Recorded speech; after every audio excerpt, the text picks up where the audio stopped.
नमस्कार. मी जिल्हाधीश कृषी अधिकारी भाग्यश्री फरांदे. माझ्यासोबत माझी टीम आहे. एडीओ साहेब आहेत आणि माझे DQCI आहेत.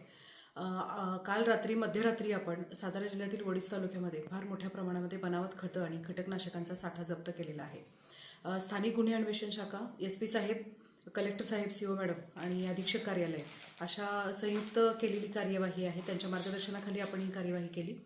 याच्यामध्ये मोठ्या प्रमाणामध्ये बोगस DAP, त्यानंतर MOP, झिंक फॉस्फेटसारखे कीटकनाशके, त्यानंतर क्लोरपायरिफॉससारखे कीटकनाशके मोठ्या प्रमाणात आढळून आलेले आहेत. बोरिक ॲसिडसुद्धा मोठ्या प्रमाणामध्ये आढळलेले आहेत. त्यामुळं आपण एका संशयिताला याबाबतीत ताब्यात घेतलेलं आहे आणि पुढील कार्यवाही चालू आहे.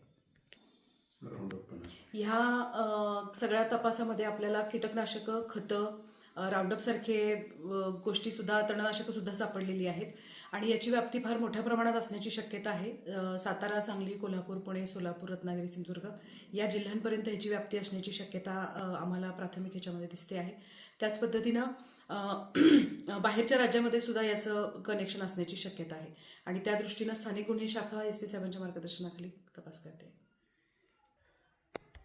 या कारवाईमध्ये आपल्याला वेगवेगळ्या कंपन्यांच्या, जसं इफको आहे, IPL आहे, जुवारी आहे, अशा कंपन्यांच्या जवळजवळ 3000च्या आसपास आपल्याला प्रिंटेड बॅगा सापडलेल्या आहेत, ज्याच्यामध्ये बनावट खत पॅक करून पाठवलं जात होतं.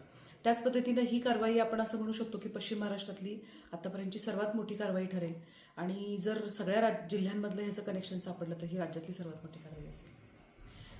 माझी सर्व शेतकरी बांधवांना या निमित्तानं विनंती आहे आणि आवाहन आहे की आपण कधीही खत खरेदी करताना E-POSवर खरेदी करावं आणि त्याची प्रिंट घेऊनच खत खरेदी करावं. त्याशिवाय खत खरेदी करू नये, मग शेतकऱ्यांची फसवणूक होणार नाही.